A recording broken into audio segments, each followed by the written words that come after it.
Islamic scholar मुफ्ती खिजर हयात पारस money के official channel को subscribe कीजिए, जहां पर मिलेंगे आपको मुफ्ती साहब के बयानात, इस्लामिक हिस्ट्री, शरई मसाइल और भी बहुत कुछ सीखने को। जज़ाकल्लाह। अस्सलामु अलैकुम वरहमतुल्लाहि वबरकातुहू। सालों से हम नमाज पढ़ते आ रहे हैं, इबादतें कर रहे हैं, हर साल पूरे एक महीने के रोज़े रखते हैं, बल्कि बीच में भी नफली रोज़ा रखते हैं। लेकिन हर किसी के माइंड में आता होगा, आखिर हम जो ये रोज़ा रखते हैं, नमाजें पढ़ते हैं, कबूल होती है या नहीं, कैसे पता करें? हर किसी के माइंड में एक वहम पैदा होता है, शक पैदा होता है, पता नहीं हम जो ये नमाजें पढ़ रहे हैं कबूल हो भी रही है या नहीं, ये जो रोज़ा रख रहा हूँ या दूसरी इबादतें जो कर रहा हूँ, पता नहीं अल्लाह की बारगाह में ये कबूल हो रही है या नहीं।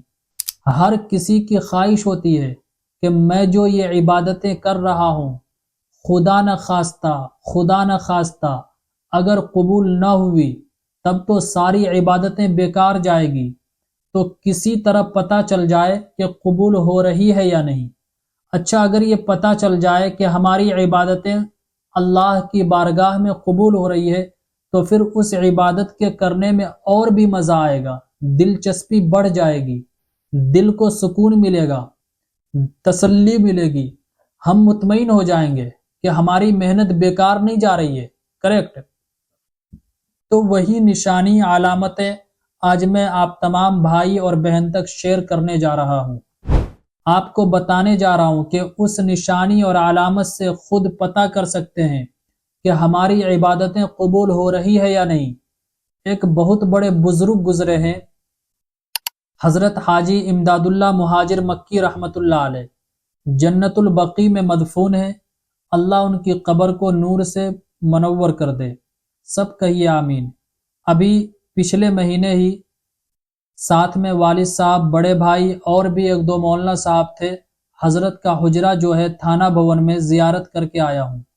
तो यही सवाल जो हमारे माइंड में आता है, हजरत हाजी इमदादुल्लाह मुहाजिर मक्की रहमतुल्लाह अलैह से हजरत के मुरीद ने किया था कि हजरत, जो मैं इतने दिनों से ये नमाजें पढ़ रहा हूँ, मालूम नहीं ये अल्लाह के यहाँ कबूल हो रही है या नहीं।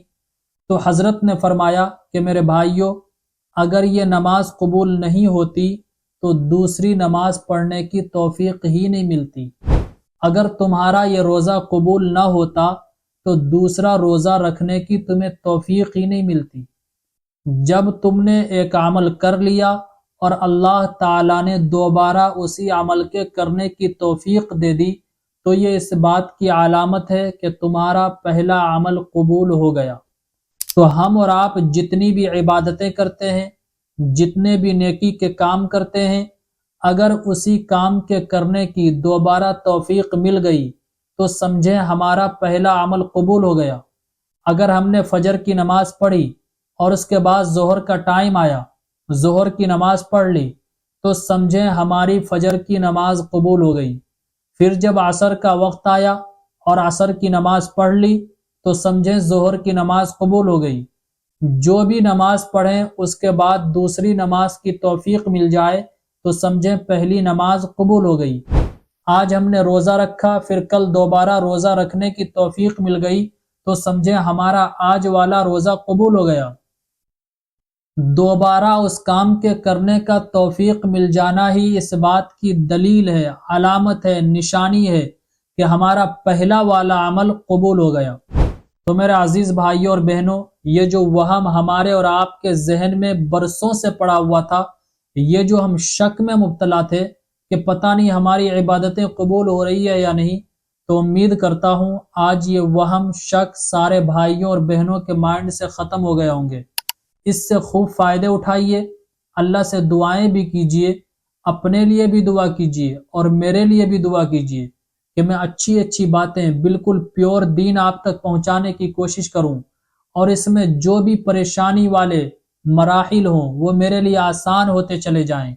और इस क्लिप को शेयर भी ज़्यादा से ज़्यादा कीजिए ताकि और भी भाई और बहन के जहन में जो ये कन्फ्यूज़न पड़ा हुआ है वो दूर हो सके।